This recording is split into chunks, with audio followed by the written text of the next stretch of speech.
Hello and welcome to a UseTheInkRibbon special. We're going to try a new genre this week. Based on your user feedback, you'll be able to let us know if this is something you want to see more of or less of, so feel free to comment below.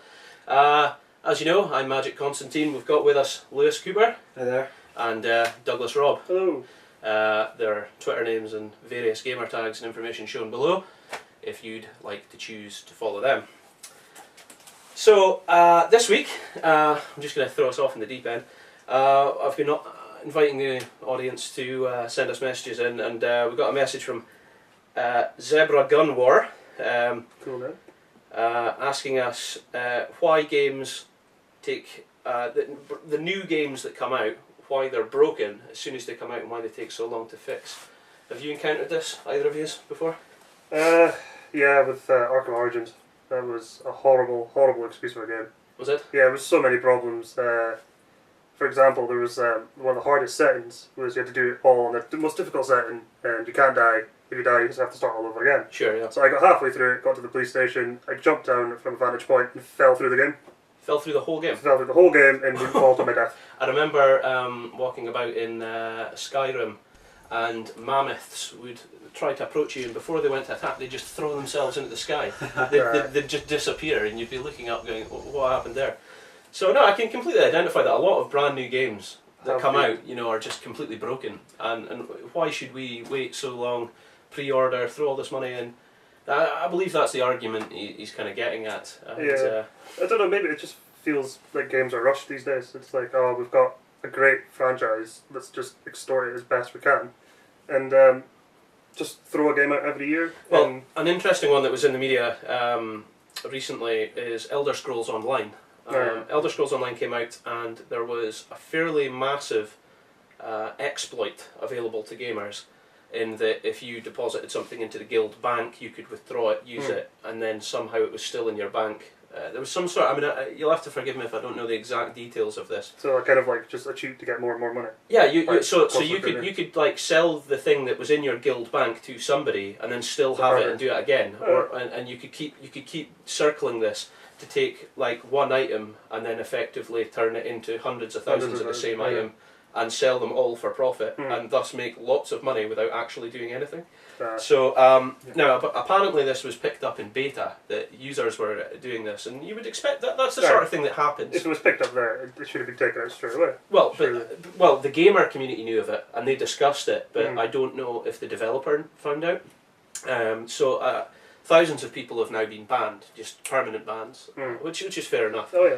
But one of the things that's now really difficult for them to deal with is it's almost like a black market has happened, where obviously lots and lots of currency was generated in the game because of this, and this is the sort of game where like real money in real world can come into the game through trades on like eBay and sites like that, and this money has been traded between gamers, like in the game. So yeah, okay, ban the people that have cheated, that have made the money, but now the money has kind of got into people's, like innocent people's accounts. Yeah. So you can't punish them. No, you can't punish them. No. So the developers got this really skewed balancing act to try and sort out, and it's difficult.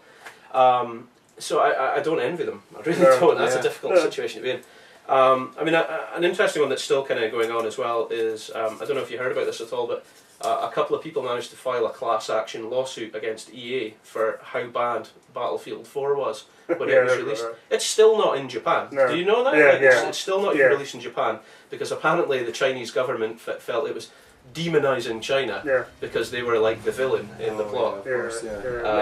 But that's a different topic altogether. It's set in a fantasy world. It's difficult to say that, but I mean, the PS4 version of the game's still broken. I mean, I'll play it myself, and like I'll be in a helicopter and I can't hear the rotary blades. That's right. Yeah. The sound is totally broken.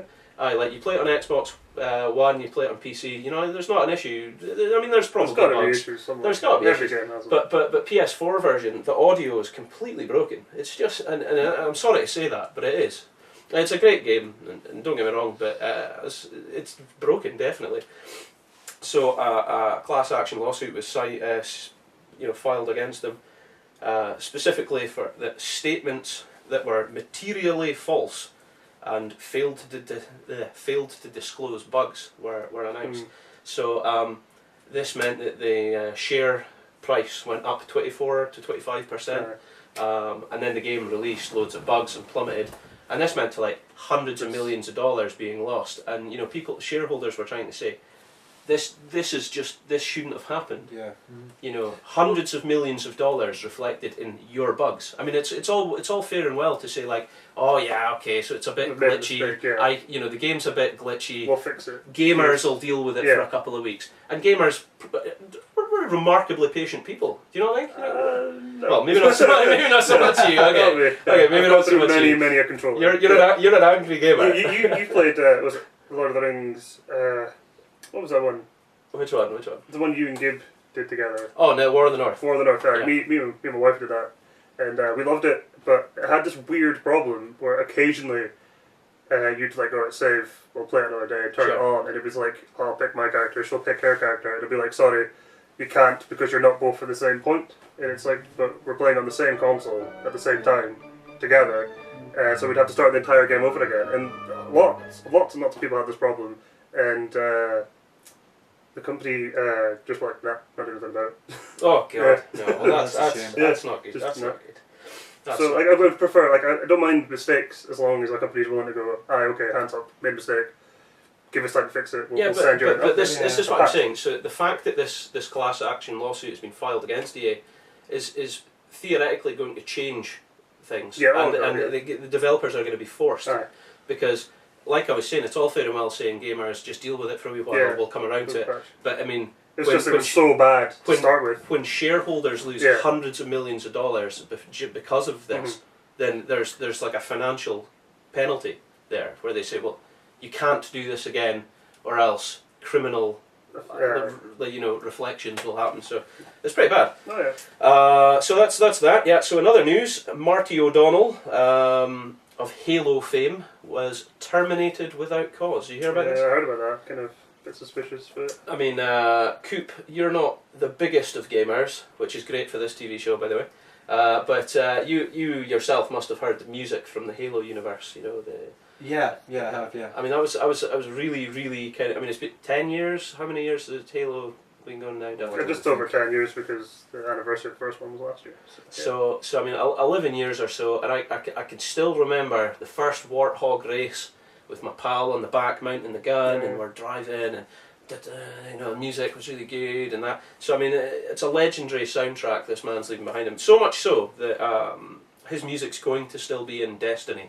Because the Destiny game, he wrote a lot of music for it, and although they've terminated him without cause, his music's too good to get rid of that as well. Well, it's whoever snaps him up. I don't know, it's bizarre, isn't it? I mean, it kind of says to me like something must have happened there. It's a really strong part of the game was his music. Sure. And to lose that out, I mean, will the next bunch of Halos have just all his old songs and nothing new, or just completely drop all his music? They can't do that. They can't do that. I mean, he had like whole cinematic orchestras at his disposal, so I can't imagine that'll be the case. It's just perfect though. Put you right in the zone. Yeah. So in other news, Facebook bought Oculus for a record $2 billion, which is pretty wild, because Oculus Rift being the step into the game virtual reality headset for PCs, with a ruling that it's not going to be on consoles. But it will one day. Well, I know like Xbox or Microsoft are doing their own. Yeah. We've kind of kept that a bit quiet just now. And I'm sure Sony are doing something. Well, Sony's got the Project Morpheus. Yeah, that's it. So. And that's going to be using the PlayStation Eye and the lights on the thing in a similar way to the light bar to track its movement, giving it a full 360-degree radius, so you can properly look behind you, and the PlayStation Eye will still continue to track you. And the Oculus can't actually do that. So in some ways, a lot of people are pitching Project Morpheus to be as good, if not better, than the Oculus. But Xbox, or Microsoft rather, they've kept theirs really quiet, really quiet. But that's not the thing. The thing about the Oculus and Facebook that's really made this quite interesting is that Kickstarter was where this was originally funded, and they got $2.5 million off this. I mean, it's an incredible sum of money, and this is a company that is under 2 years old, have never released a product ever, and sold it for $2 billion. I mean, that's just never been heard of before. Yeah. So a lot of people are kind of raging about this, saying, well, where's our share of that money? And everybody knows, I mean, that's not how Kickstarter works. I mean, it's just not how it works. You donate in a charitable fashion what you want to towards getting this product to market, and then you see what happens. You get a perk, you know, you get your perk. And they got their perk, they got their developers' kits.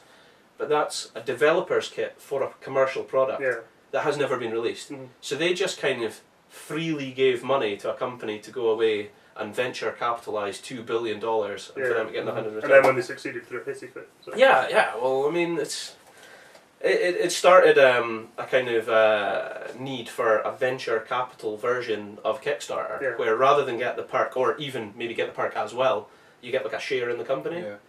And that would be really cool. Would you go for that? Probably would, yeah. I mean, that's the thing. I think everybody would, which is, surprising. I think if you said this a few years ago, they would have went, don't want to really get into that sort of thing. But nowadays, it's kind of evolved, and I think we'd be keen, you know.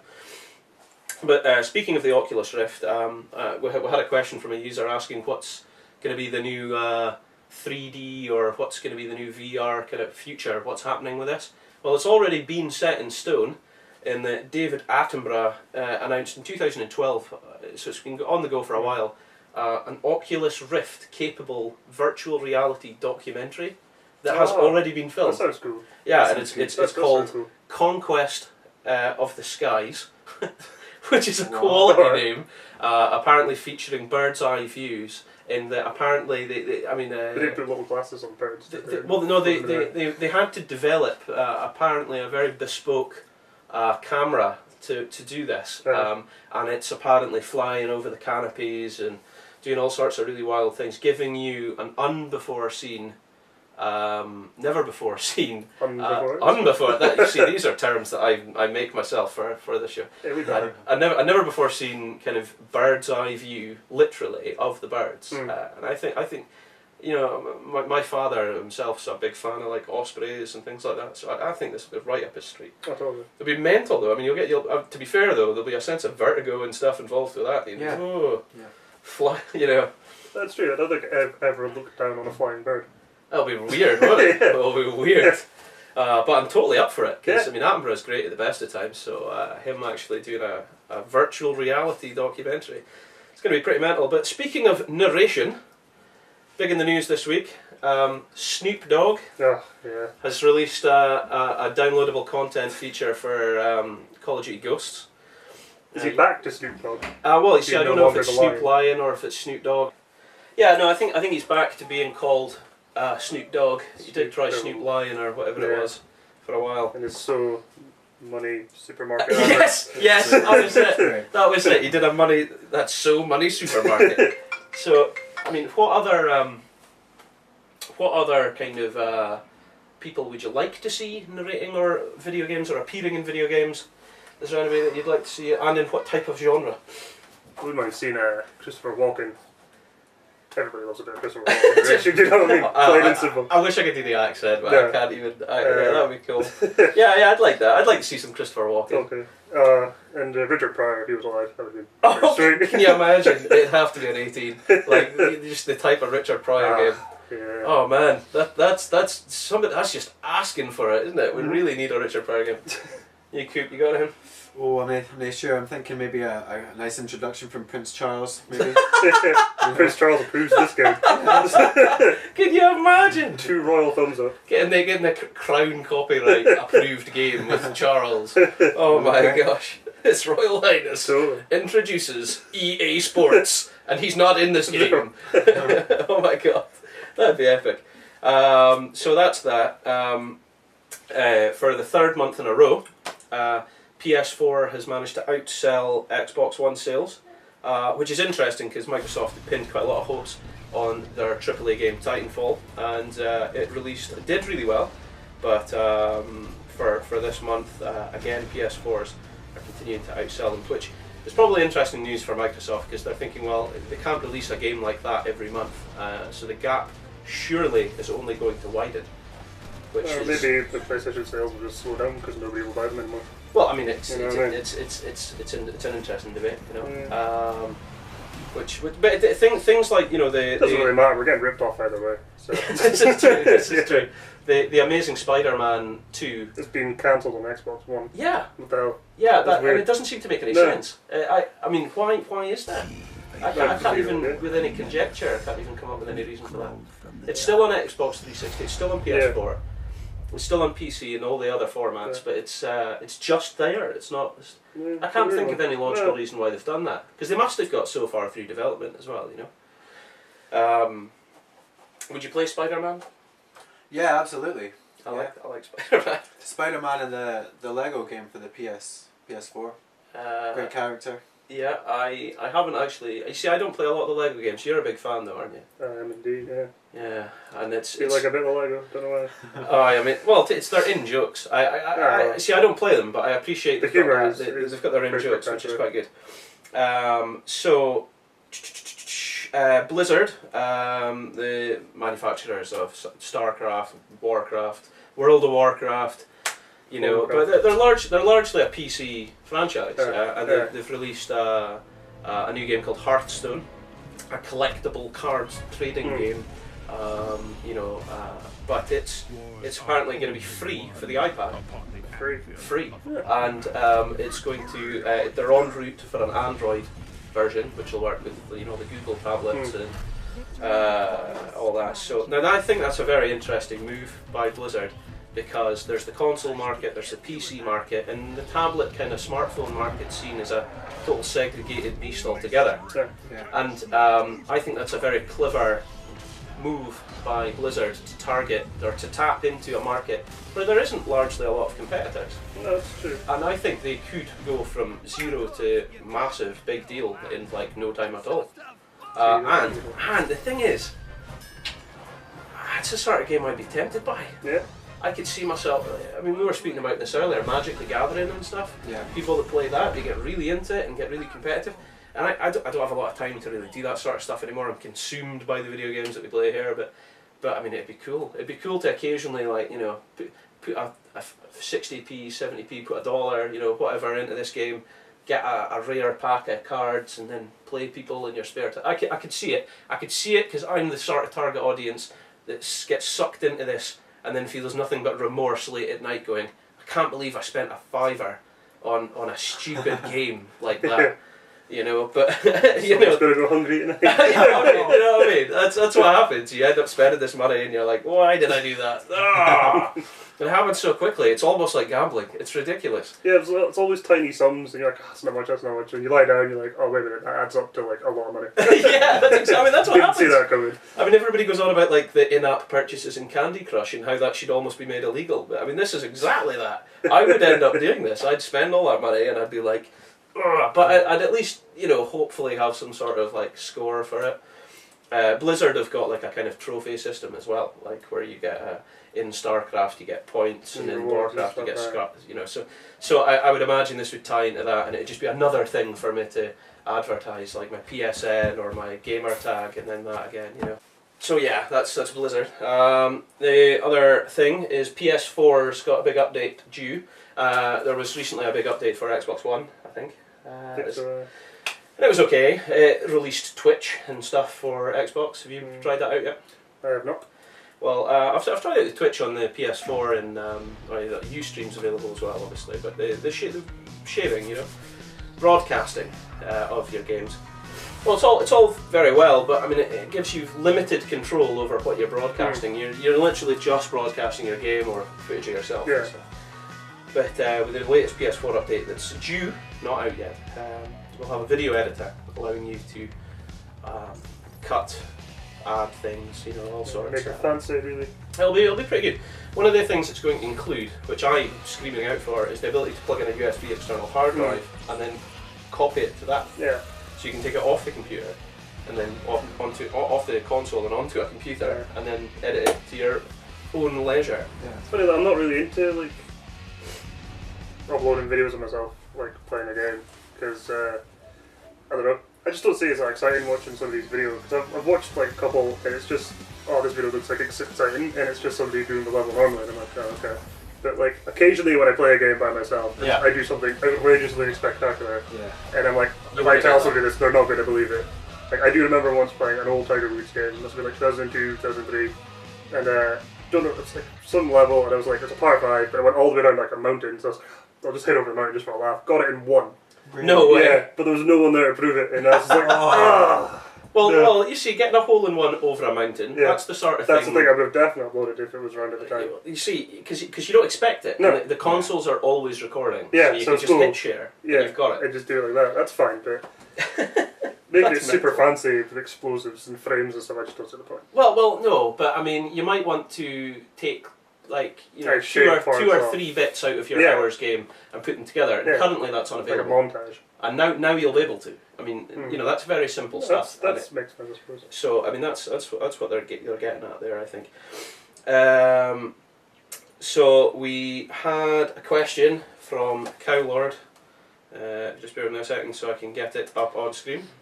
Feel free to fill. Phil who? Hot that. Yeah, it's from Cowlord. He's saying, why is there a lack of games for both next-gen consoles? Thank you, UseTheInkRibbon. That does annoy me. Games, like E3 will show you like an amazing demo of like a brilliant game, and it's not coming out for a year and a half. And you're like, why show me? And then, they want to get the hype up. Yeah, they want to get the hype up. But a year and a half of hype hype is a bit of a pain in the arse, especially when it comes out, it's bugged to hell. Well, the developers might be trying to gain funding and things like that. I mean, we don't know, and they need to be able to have something to show. And that's, I mean, a lot of people think E3 and GDC and Games Expos, Tokyo. Yeah, a lot of people think that these shows are for the gamers, but in actuality, it could be for the developers to gain funding and then get to a point where they could release their product for commercial release for people to get. So, I mean, there is that to take into consideration. But I mean, yeah, they're saying there's a lack of games for the consoles. No, I think you've got to appreciate that because it's still new. Well, no, Grand Theft Auto 5 came out and it was so spectacular. It was so unbelievably good for that last generation. Yeah. We didn't expect it. So Watch Dogs, things like that, they went, pull it. Let's not release. Let's polish our game. Make it better. Because at the same time, like when the 360 and the PS3 came out, they kind of nearly just cut off the original Xbox and PS2 games, whereas this generation is continued alongside the old generation as well. Parallel. So they're releasing more games that will either A, be the 360 or a combination of 360 and Xbox One or the PS3 and the PS4. I think that's another reason why it's slowed down. I mean that's true, because I honestly thought with my PlayStation Plus subscription, and Xbox does this as well, that it cloud saves your saves. Yeah. I mean, before the current gen consoles came out, I guess, I thought that because your saves were cloud saved and the consoles would be backwards compatible, that you would put your game in that console and you'd be able to carry on your saved game. Yeah. Especially with things like The Wolf Among Us. I mean, that's a fantastic game, Telltale game series. If you've not played it, it's worth checking out. It's running in parallel with the Walking Dead series at the moment, so they're doing like Walking Dead, then Wolf Among Us, then Walking Dead and Wolf Among Us again. So it's taken forever to get through the episodes. But I genuinely thought, I've got the PS4, I'll be able to carry on with my Wolf Among Us there, and I haven't been able to. So I'm not disappointed, but I'm genuinely forced to go back to the PlayStation 3 and continue playing. I mean, you were asking before the show, what do you do with your previous console? Well, I could definitely keep it. I feel because you can do things like this.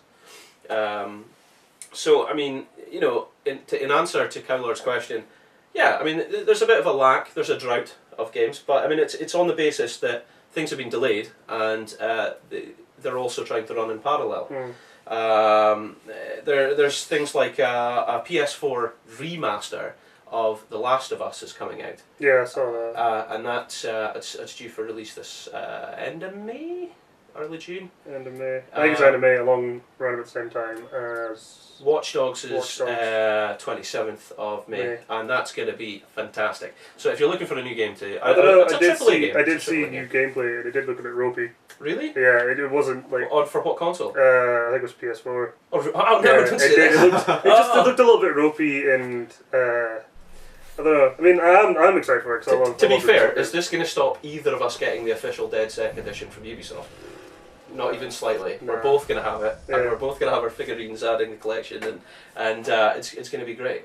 See, that's the thing. Like, it's said to have, what is it, like over 2 hours worth of cinematics? It's going to be a full feature-length film. Pretty much. It's gonna proper be. Well, I like how it's like online basis as well. It's like you're walking along and someone can hack you. Yeah. Other people playing the game. Hack and stuff. It's pretty crazy. It's going to make it. I mean, that was their biggest thing they were thriving for, was to be a simulated living city, and it's Chicago, isn't it? That's where you're playing. Yeah. And they've put real landmarks, and they've tried to make it a genuine size of scale and things.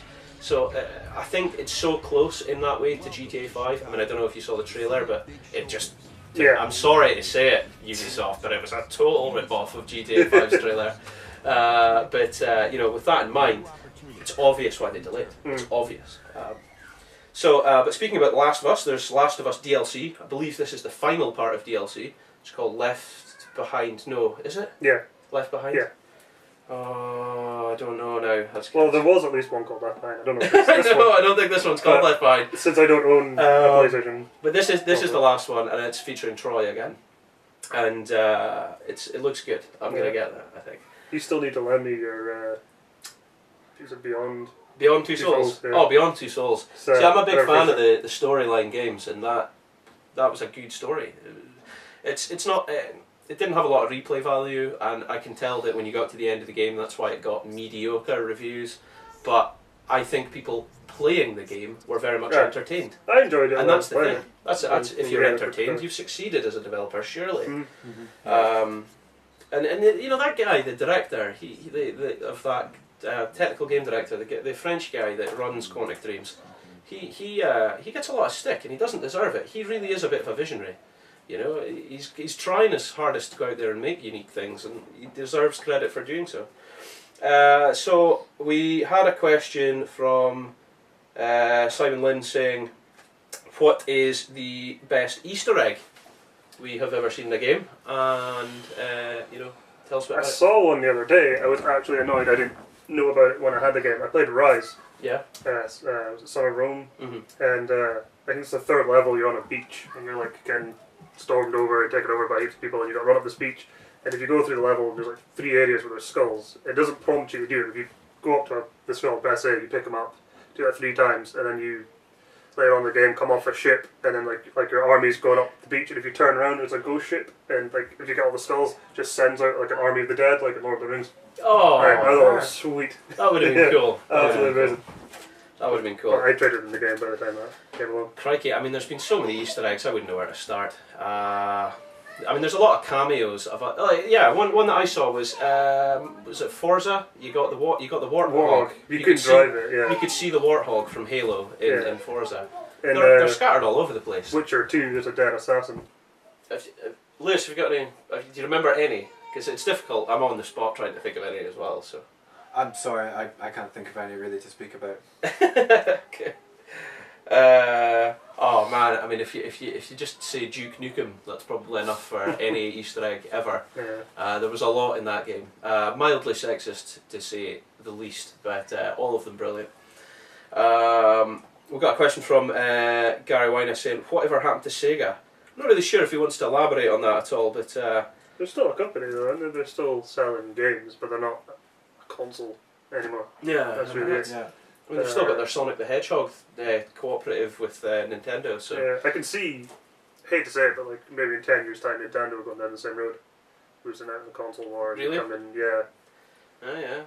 Hate to say it, because I love Nintendo. I mean, big Nintendo fan. Favourite console is still an N64. Can't beat it. But, I don't know, the Wii U is not that much different from the Wii, and like the Wii was not that much different from the GameCube, like graphic-wise. Sure, yeah.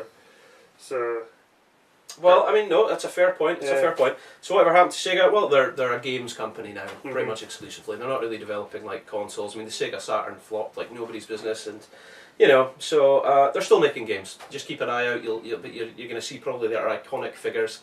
They're not really developing anything major or new, as far as I'm aware. But my gosh, do they spend a lot on legal fees?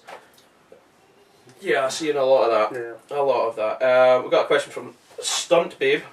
I need to get this worded right. It said, Are there any games you really looked forward to before release and then were hugely disappointed by? And then we had a sub comment from Keith Chalmers saying, Rise of the Robots. That's his #1 answer to that. Rise of the Robots. Yeah, so... I've got to admit, I'm actually quite disappointed with nearly every game I play. I'm really? very, very, very picky. High standards. Very high standards. Don't know why. Wasn't brought up that way, I can tell you. But, I don't know, like Arkham Origins, I'd looked forward to that for so long, and it was just so buggy and unnecessarily, like, predictable. Sure, yeah. Like, having the Joker in it was just such an unnecessary move. Oh, really? Yeah. Even though it was like an origin story, like the introductory fight, but it's just they had 2 other games and he was the boss. They did it again for a 3rd time, so that annoyed me. I'm not really sure, to be honest, in terms of games I've been disappointed by, because I've got remarkably low standards when it I'll comes tell to you games. what, Drake. No! Drake No. 3. I never played a Drake game in my life, and you were going on about it for years, and you gave me Drake 3, and it was so bad. I apologise in advance to the rage that's happening across the internet. Well, no, the Uncharted series is a masterpiece. Masterpiece, my eye. Oh! It was pretty much Indiana Jones: The Last Crusade, but with some arrogant twat as the protagonist. Oh god! In the first 2 levels, I thoroughly enjoyed it. I loved the bar fight at the beginning. I loved it when you were kids sneaking about in the rooftops. What about Colonial Marines? Is that I've let down? Because we're excited for that. The multiplayer was great though. Multiplayer was pretty good. The story was terrible. Like added in. Colonial Marines. Let's just say that. Right, that's our answer. that was a disappointment. There we go. Colonial Marines. I'm trying to look around and see if there's anything else. I know. I'm literally looking. NHL 2006 and NBA 2006. Big letdown. Shrek the Third. Yeah. There we go.